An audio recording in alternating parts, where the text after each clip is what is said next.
بسم اللہ الرحمن الرحیم۔ یہ ہے وہ فرمان جس پر کاربند رہنے کا حکم دیا ہے۔ خدا کے بندے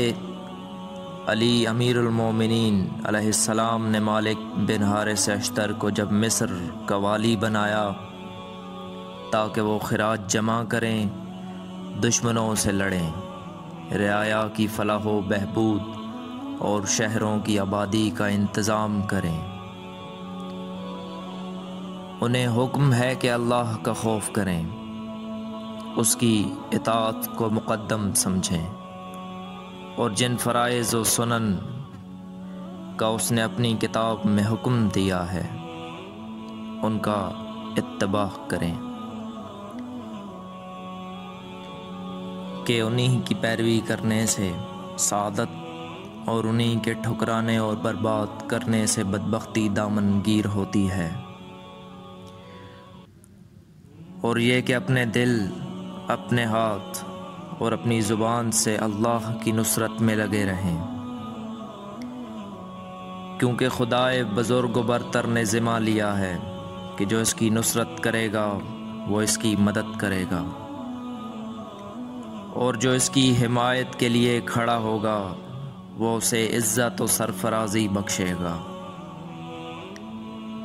اس کے علاوہ انہیں حکم ہے کہ وہ نفسانی خواہشوں کے وقت اپنے نفس کو کچلیں اور اس کی منہ زوریوں کے وقت اسے روکیں، کیونکہ نفس برائیوں کی طرف لے جانے والا ہے، مگر یہ کہ خدا کا لطف و کرم شامل حال ہو۔ اے مالک اس بات کو جانے رہو کہ تمہیں ان علاقوں کی طرف بھیج رہا ہوں کہ جہاں سے پہلے عادل اور ظالم کئی حکومتیں گزر چکی ہیں، اور لوگ تمہارے طرز عمل کو اسی نظر سے دیکھیں گے جس نظر سے تم اگلے حکمرانوں کے طور طریقے کو دیکھتے ہو، اور تمہارے بارے میں وہی کہیں گے جو تم ان حکمرانوں کے بارے میں کہتے ہو۔ یہ یاد رکھو کہ خدا کے نیک بندوں کا پتہ چلتا ہے اسی نیک نامی سے جو انہیں بندگان الہی میں خدا نے دے رکھی ہے، لہذا ہر ذخیرے سے زیادہ پسند تمہیں نیک اعمال کا ذخیرہ ہونا چاہیے۔ تم اپنی خواہشوں پر قابو رکھنا، اور جو مشاغل تمہارے لیے حلال نہیں ہیں ان میں وقت صرف کرنے سے اپنے نفس کے ساتھ بخل کرو، کیونکہ نفس کے ساتھ بخل کرنا ہی اس کے حق کو ادا کرنا ہے، چاہے وہ خود اس سے پسند کرے یا ناپسند۔ رعایا کے لیے اپنے دل میں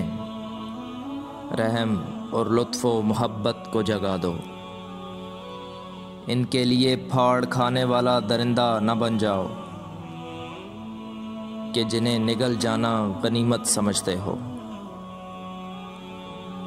اس لیے کہ رعایا میں دو قسم کے لوگ ہوتے ہیں،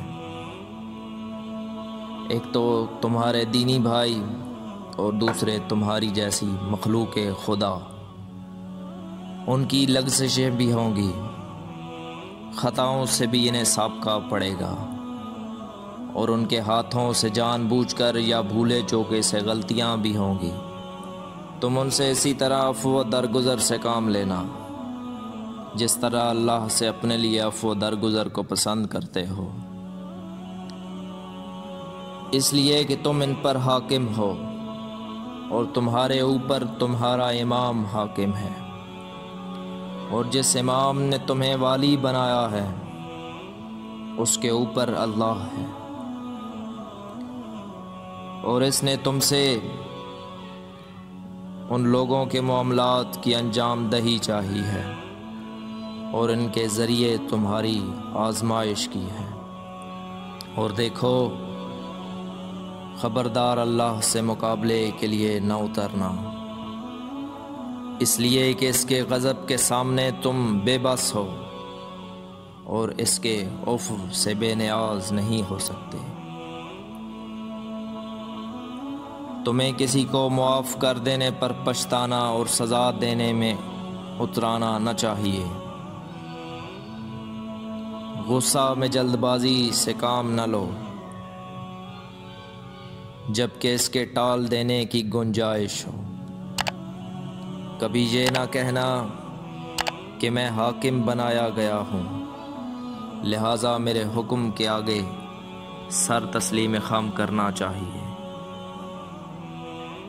کیونکہ یہ دل میں فساد پیدا کرنے، دل کو کمزور بنانے اور بربادیوں کو قریب لانے کا سبب ہے۔ اور کبھی حکومت کی وجہ سے تم میں غرور پیدا ہو تو اپنے سے بالا تر اللہ کے ملک کی عظمت کو دیکھو اور خیال کرو کہ وہ تم پر وہ قدرت رکھتا ہے جو خود تم اپنے آپ پر نہیں رکھتے۔ یہ چیز تمہاری سرکشی کو دبا دے گی اور تمہاری طغیانی کو روک دے گی اور تمہاری کھوئی ہوئی عقل کو پلٹا دے گی۔ خبردار،